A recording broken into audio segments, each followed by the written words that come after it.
Assalamualaikum semua. Kali ni saya nak kongsikan macam mana kita nak bookmark. Bookmark apa pula tu? Okey, katakanlah kadang-kadang tu kita pakai Google Chrome ni, kita ada search sesuatu, kita ada buat research sikit.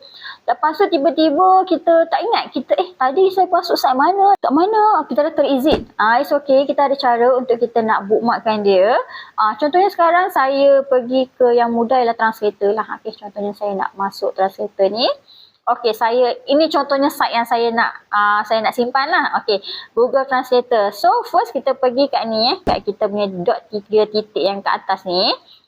Okey, lepas kita dah pergi sana, kita klik, dia akan keluar macam ni. Okey, bila dia keluar macam ni, anda dapat lihat kat sini, dia ada macam star kat sana. Star tu maksud dia ialah bookmark lah. Kalau macam star dia tu kosong kan. Ni anda tengok dia, star dia ni kosong. Dia tak penuh dalam. Dia tak penuh macam ni. Dia tak penuh macam ni.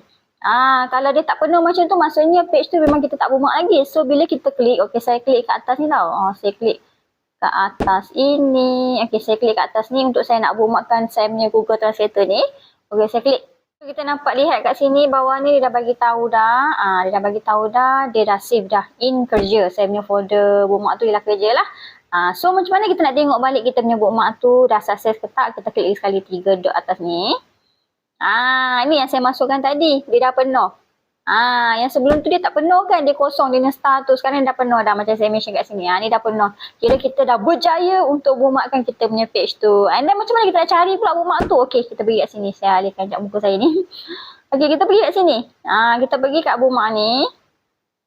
Kita klik Kita klik. Kita pergi kat mobile tadi. Saya masuk dalam kerja. So bawah sekali kita akan nampak.